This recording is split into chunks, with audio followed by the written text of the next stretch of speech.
Listen, I'm the first one to say win-loss record for starting pitchers is not the stat it used to be. But you got to learn something, and I'd imagine it's not a very good something when your record gets this lopsided. Let's see if we can't figure it out. What's going on with Mitch Keller? He's 1-9. Next on Locked On Pirates.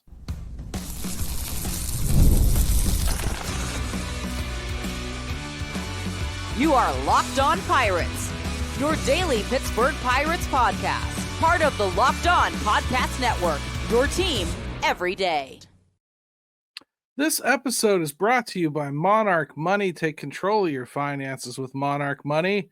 Use code LOCKEDONMLB at monarchmoney.com for 50% off your first year. Welcome to Locked On Pirates. I'm Gary Morgan, and today I really want to try to understand what's going on with Mitch Keller. A couple of promotions in the minor league system I want to talk about, and I'd also like to touch on some recent player performances and Don Kelly's usage decisions with them. I think he's done some interesting things. I want to talk through them a bit. Might even have a couple suggestions along the way. So what in the blue hell is going on with Mitch Keller? I mean, listen, first things first.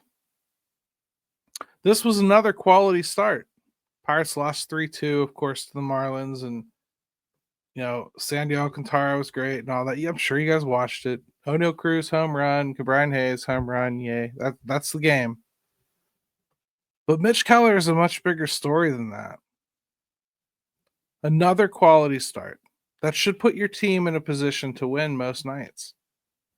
He had 10 of them in his 14 starts. So whatever I find when I start really looking into this, it's not going to be some, oh my God, DFA him thing. Okay. It's not going to be, oh my God, he's untradeable. Okay. Like, cool your jets. Not everything's as black and white as you want it to be. So first things first, the ERA is 4.15. That's a bit high. So is the whip at 128. Innings are right where you want them, in the 80s. That's where he should be at this point. Pirates have scored 30 runs in games he started, and Mitch himself has surrendered 41 in those games.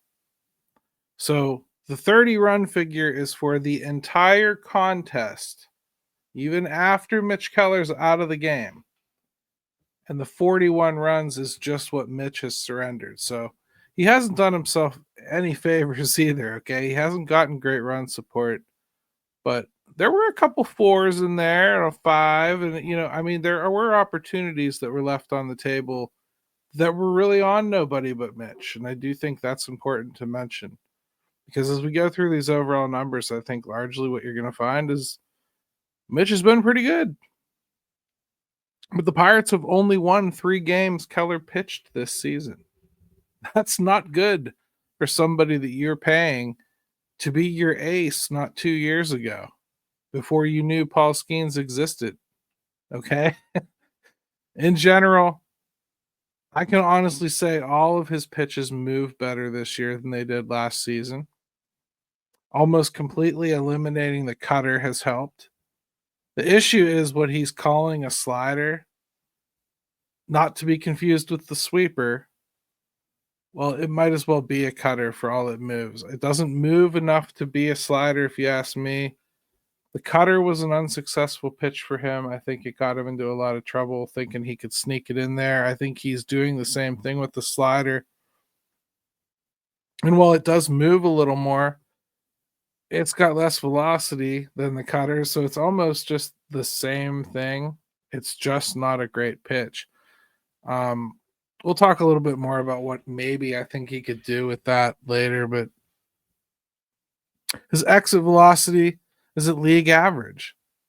His launch angle allowed is below league average. Even his arm angle is a full 2 degrees higher this year versus last year, which is a good thing. It's really helped him bring the movement back that he had largely lost last year. I'd like to see him use the curveball versus the slider a bit more. He gets almost 60. Like, degrees of vertical drop on that curveball, and it's got crazy movement, and nobody's hitting it. And I think you could drop that in as a change of pace a lot more often to go along with that new changeup that he started to introduce this year and really start to use, I think, rather effectively. I'd be nitpicking though, because honestly, he's been in just about every conceivable measure a better pitcher than he was last year. I mean, one thing I can say is it feels like, and I'm sure some of you have picked up on this too, it kind of feels like he has a knack for giving runs back right when the team starts to claw, or he digs an early hole and it kind of just sets the tone for the entire game. Every once in a while you get a pitcher that puts together perfectly acceptable numbers, but it's just the way that the game goes. It never seems to feel like a good matchup or feel like a game you're in, or every time you feel like you're starting to make some progress, he seems to give something back. And I think that's happened a lot this year, and probably not something that a team like this can withstand all that easily, truthfully. They don't hit well to begin with, so adding pressure to the table or making their work go for naught can't be a great thing. You could argue maybe that he's throwing a few too many strikes. 55.5% in zone. League average is about 50%. But he's a pitch to contact pitcher, so that really isn't all that alarming either. Roughly 40% of his pitches are on the edge. That's actually a really, really good number. That's what you want to see from Mitch Keller. He's an edge pitcher. He's seeking contact. If you're dumb enough to take a swing at something that's iffy, then he wins. The league swings and misses at his stuff 19.1% of the time. Now, the league average for that is around 25%. So that might be something. Or, let's be honest, that could be intentional too, because again, he is a pitch to contact pitcher. He's not necessarily looking for that swing and miss. The funny thing is, Mitch is such a weird pitcher to follow. I mean, I don't know how long you've all been on this journey with Mitch Keller. Some of you, if you just got here within the last year or so, God bless you. You came in at a weird time. But if you've been here for all of Mitch's journey, you remember him being that highly touted prospect, every bit as highly touted as somebody like Bubba Chandler, for real. Threw the ball hard, good command of his stuff, not so much in AAA, but you just kind of felt like he was starting to get it. Got up here, looked okay, got hurt. And then just, man, it took forever to get him going. And then in 2022 and 2023, he really started coming along and coming into his own and maturing. And some things really went well. And then I felt like, man, last year, he really, or towards the back end of 2023, he faded, which was perfectly understandable because it was the first year he was really trying to stretch his innings out to like that workhorse area. Fine, everybody forgives it. You're going to sign the guy anyway. It's a good player. I still feel that, by the way, so don't take any of this too far. But 2023 comes back and kind of does the same thing, fades a little bit in that second half, just not as good as he was in that first half. 2024, little bit of a fade, but really more of an overall malaise all year. Never really reached the heights of Mitch Keller last year. Not for any major stretch of time. And this year, I honestly think he's pitching mechanically cleaner and better than he has in a couple years. I like the approach because I do feel like he's got a chance to not have that lull in the second half. He has backed off on velocity, but he's throwing a lot of pitches that are less stress on him. And I do think he's seeking that contact a little bit faster. So he's still carrying the innings, but it's not taking him as many pitches to get there or as much effort. So we'll see how this season plays out. these things have a tendency to even out. I'm not saying the Pirates are going to rip off 8 straight games that Mitch Keller starts and even his record. That's probably as dead as disco for 2025. But he also has not been pitching like a 1-9 pitcher. I think that's clear. Run support remains the main culprit here, even after that exhaustive study of what the hell exactly is going on with our friend Mitch. But it's certainly frustrating. And when you get to a 1-9 record, man, the story is always more complicated than just one thing. I think that's what I've discovered here. When we come back, we're going to talk about a couple of youngsters that have really impressed and shot out the gate. And the Pirates just rewarded them. You ever get home from an event and you look at your bank account and you go, what happened? Like if you hand your wife your debit card and she goes to the team shop on opening day and buys an authentic jersey for, say, $200, that's where Monarch Money comes in. Your personal CFO, giving you full visibility and control over your finances. Monarch Money isn't just a budgeting app. It's a complete financial command center. You can track all your accounts, investments, and spending in one place. So you stop just managing your money and start building wealth. When I started using Monarch, I realized just how much I was spending on Ubers when I would travel. Now I budget a little bit smarter, kind of plan my trips out a little bit better, and I save more. Take control of your finances with Monarch Money. Use code LOCKEDONMLB at monarchmoney.com for 50% off your first year. That's Monarch Money, code LOCKEDONMLB for half off your first year.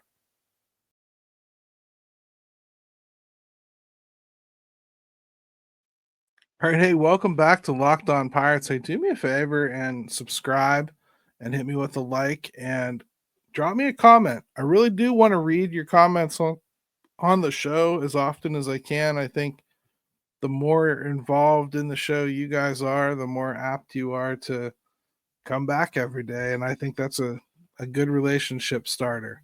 So give me a good comment and we'll talk about stuff. So the Pirates just promoted 2 youngsters.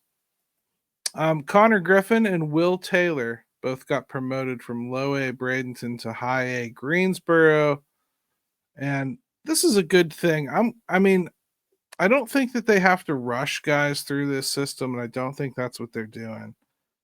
But I do think that when guys check off the boxes that you tell them that they need to check off, I think if you have the room and the urgency to do so, move them through the system by all means. I think that's the way Major League Baseball is going. You're starting to see prospects moved through a little bit faster, from draft to actual impact on the Major League team, especially when they're the top of the board guys. I think we're starting to see there's maybe a little bit less to learn on the way there than there used to be, even if that last hurdle is still difficult for a lot of them. But let's not get too ahead of ourselves. This is just a move up to high A. Connor Griffin is the 19-year-old. He has been ridiculous. In a little over 200 at-bats in Bradenton, he hit .338 with a .396 on-base percentage and an OPS of .932 with 26 stolen bases and 9 home runs. He was hitting just about everything. If anything, there's a bit of a deficiency with some breaking stuff. I think he'll be challenged a little bit more in Greensboro when it comes to that sort of thing. Greensboro, of course, is notoriously a hitter's park, but Connor should do very well there. I'd imagine you should see a little bit of an uptick in home runs from him and probably a little bit of a reduction in doubles and triples, maybe, because that ballpark is just not a doubles and triples place. If you do get it into the outfield on the ground, you can probably run for a while if you're somebody like Connor Griffin, though. The grass does tend to slow down balls there.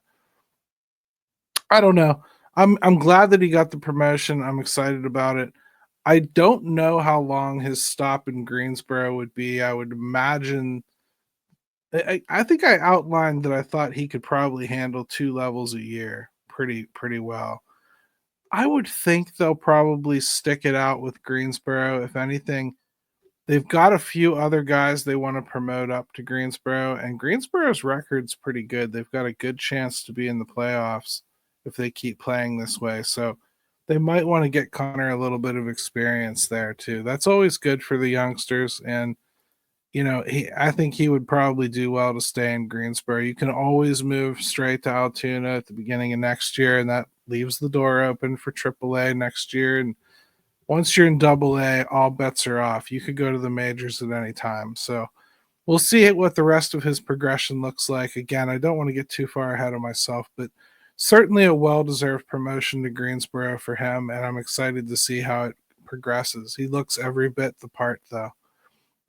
Will Taylor, he was a 5th-round pick last year. A lot of you probably haven't even heard his name yet. Just in the fog of the Wyatt Sanford and Connor Griffin show that's been going on down there, and a couple other players that I'll mention too. But Will Taylor's been great. 22 years old. This was a college draft pick. He too, just unbelievable numbers for real. A little over 100 at bats, 4 home runs, stolen 8 bases, hit 333, on base 424, OPS 993. I mean, these won't be the last promotions from Bradenton. The moves just continue to come. They're trying to move the bats up into the system. That's pretty clear. And this last draft, especially, there was a couple, 3 guys actually, 4, maybe even 4, who might move pretty quickly up through the system. So good stuff there. They certainly need the help. Axial Plaz has a shot to move fairly soon. I mean, he just got there, but I would think Wyatt Sanford is another guy that could probably get considered for a move later on. He just got bumped up to low A, so I would think you're looking at least like him getting to mid-season down there before you consider a move there. But that's a player that is really, he's come on almost immediately after getting promoted to Bradenton. It's been super exciting. Still, those are both good players. He's also 19. I mean, these are utter children too. It's so hard to forecast out what's going to happen with them. But when they start moving as quickly as they are, and players are looking as advanced as they are coming out of these prep schools nowadays, it's hard to hold them back artificially, And I do think you pay the price with that. I think some players are more ready than others. Like Termar Johnson, you could argue kind of got pushed up to Greensboro a little bit, and that wasn't the greatest for him. But we'll see. Bradenton's also going to need to get prepped to accept a bunch of DSL players before too long. Some of them are pretty big prospects too that I think actually should move up to Bradenton this year just to continue to refine them a little bit so they're ready for long season next year. So I think it's imperative that the Pirates continue to move guys up. And I think it's important that the Pirates make sure they execute some of these trades that I've been talking about, on these guys with walk years. That's something we're going to have to talk about on tomorrow's show, because at some point you've got to force guys like Nick York and Billy Cook or whoever the hell else you want to mention up to the major leagues so that you can make room for the rest of the league of the system to adjust up. And I think that they've got that kind of talent towards the bottom where it's going to force decisions and answers on people. You can put Leo Verpiguero into that kind of mix too. The Alico Williams guys are going to run out of opportunity before too long. If you start calling up guys like Mitch Jebb to AAA, well, Alico Williams is a guy that's going to lose playing time, and they're going to have to make calls like that. They got to figure out what they're going to do with Chang too. I mean, is he going to hit or is he not? And if he's not, what are you doing? I mean, it's sad to make decisions on guys that are so young with a lot of talent, but that's where you're at this point, especially if it's like a middle infielder. Man, you start to feel like you got a pack of tea lights at the dollar store, you could burn those things up without thinking. You know what I mean? You don't care. You don't care if they last anymore because you've got another one in the pantry. I think that's where you start to get to with these middle infielders if you're not careful, especially when, for the most part, when you draft guys, you're going to be drafting a shortstop, a center fielder, a pitcher, or a catcher. Hardly anybody drafts a first baseman or a second baseman intentionally. You know who intentionally drafts like a second baseman? The Pirates. But I then again, Cleveland just did too last year, right? You know, so that kid could be great. That kid out of Australia, he could be great, second baseman. But for the most part, you're drafting shortstop, center field, catcher, or pitcher. And this year, I mean, I'm just starting to look at the draft. I have a policy. Some of you don't know me yet, but my policy on draft talk, I don't do it. Not until the College World Series is over. There's no reason to. What am I going to argue about? Who's going in which order, like all the way up to the Pirates at this point? No. If we had the number one overall, okay, I'd be having a genuine conversation about who that player is as it's evolving. But until the College World Series is over and you really start to understand that pull at the top and make sure that all the dust is settled from the performances of the College World Series, I just don't find it productive to talk about. So we will when we get there, but just an early look at that board, I'll tell you what, it's not going to be popular, but it's looking like a lot of the best talent availables that project to be around when the Pirates select are going to be a pitcher. And if that's the best player available, I say pick it. You know, you're not going to fix this team with a reach at a position when you need to just make sure you keep getting talent. If you get another top end pitcher, well, hey, maybe you have room to move one that you didn't think you did before. You're also talking about something 3-4 years down the road, most likely before it impacts your team. You don't draft for need in Major League Baseball, more so than even the other sports that you shouldn't draft for need. You should always be going for best player available. That's just good draft policy. When we come back, I want to talk about some players and the roster usage that Mr. Kelly has been using for them. Get the supplies you need from the site made for the skilled trades, Supply House. Whether you're in plumbing, HVAC, or electrical work, Supply House is the reliable way to order products online. Their easy-to-use website is packed with helpful resources and the latest product info to help you get the job done right. Plus, with a complete inventory of over 200,000 parts from 400 plus top brands, you'll find exactly what you need delivered fast from coast to coast. Join the Trademaster program at supplyhouse.com/TM and start ordering plumbing, HVAC, and electrical supplies with just a few clicks.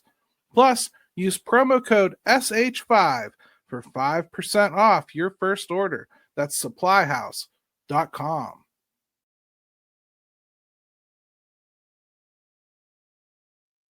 All right, welcome back to Locked On Pirates. Let's talk a little bit about some player usage here that Donnie Kelly has been executing recently. I had somebody ask me today, like, why is Adam Frazier all of a sudden starting in the outfield? Is Alexander Canario hurt? And the answer came out of me like without even thinking. I was like, well, Frazier's hitting. It hadn't even crossed my mind like that would be a question for people. So I'm sorry I didn't cover it. Adam Frazier's hitting. That's why. I think that's really all it is for Donnie.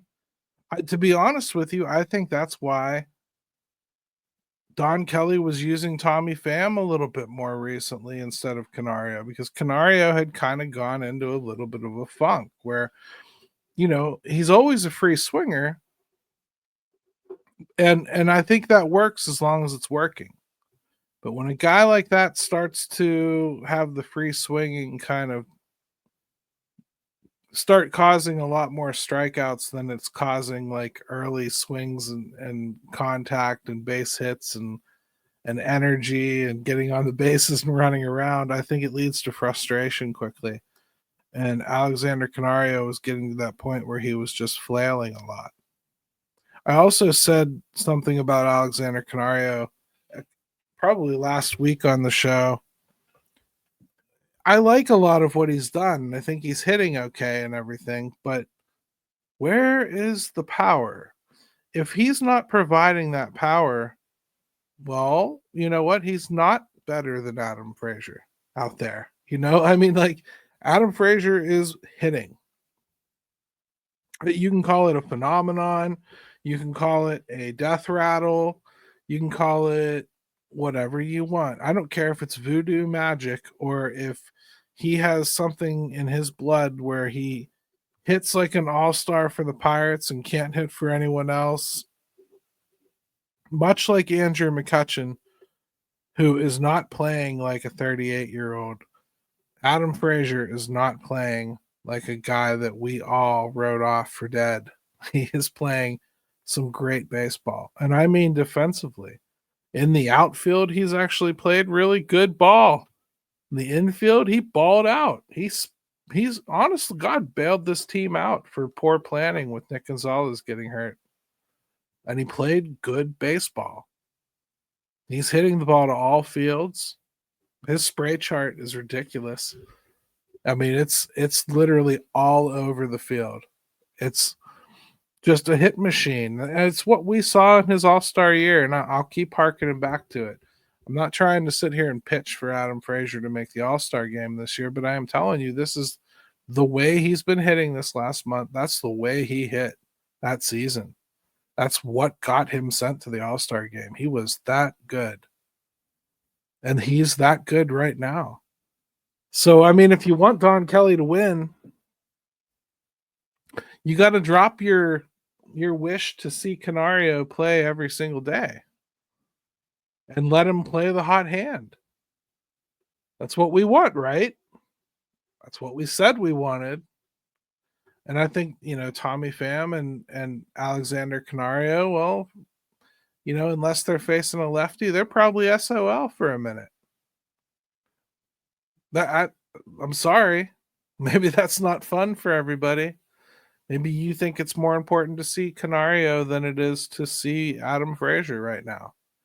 Maybe you're one of those futurists where everything has to be about the future. So if it's not about a player that could be here, you don't want to see it. I could understand that. I could even respect it. If that's you, let me know in the comments. Another guy who's been getting a lot of playing time, and I think he's earned a lot of playing time recently, is Jared Triolo. Making a lot better contact. I know all the underlying stats nerds have been telling me for a while that he was going to get better. I still hate his swing. I still think he looks like E.T. trying to choke a twig. There's nothing I like about his batting stance or his swing, but I can't deny the contact that's been coming off his bat. He's hitting the ball not only with authority, but for extra bases and timely. And he did it for a few games. And again, he is just elite defense, no matter where you put him. Shortstop, third base, second base, first base, even the outfield. There's no place you can put him where he's going to embarrass you. If he can just hit a little, you'd take it. But if he can hit like he has been recently, you more than take it. All of a sudden, that's a solution somewhere. And I mean, I understand, because I'm a fan too. I understand what it's like when you've given up on a player. Because I know a lot of you have given up on Jared Triolo. Hey, I have much less confidence in Jared Triolo than I ever used to. But I really try very hard to kind of tramp that down and not allow it to overtake what I'm actually seeing. Okay. I don't need to be right bad enough to make what Jared Triolo is doing right now bad or to minimize it. He's doing well. That's what you want to see. And if he can do that stuff, man, the glove is beautiful. I can't think of nothing that would help this team more than Jared Triolo hitting like he is now and taking over shortstop. To me, a friend of mine from another podcast, Bridge to Bucktober, made a comp between Jared Triolo and Jordy Mercer last year, where the numbers just lined up so freakishly early on in his career, including the underlying numbers. There's really something to that. If Jared Triolo can at least get to Jordy Mercer level, they might have something there at shortstop. For real. They might need to. The glove will play. And it might actually really help this puzzle piece come together there a little bit. The last player I wanted to touch on real quickly, O'Neal Cruz. O'Neal Cruz, I think there's something to be desired with the left-handed pitching, but he did recognize that fastball in the inside corner finally for the home run that he hit in yesterday's game in the ninth inning or eighth inning. That is something I've been waiting on. Now, I'd like to see if this can go on for another week or two before the scouting reports catch up, but I bet that we'll see a little run of guys still trying to go inside there. If he's as on as I think he is to the game, you'll probably see a little cluster of home runs from O'Neal Cruz while he takes advantage of it. And then when the league adjusts again to what he's doing next, I think we'll see this continue peak and valley thing. This is the evolution of a player, because eventually you get to the point where he's seen just about everybody's attack. And then once you've seen it and adjusted to it, you tend to be able to adjust to it quicker next time. That's all I got for today. Let's enjoy the afternoon game today. See if the Buccos can't pull one out. Win this series too. It would be the 6th one since Don Kelly's taken over. Let's see if we can't get it done. Let's go, Bucks.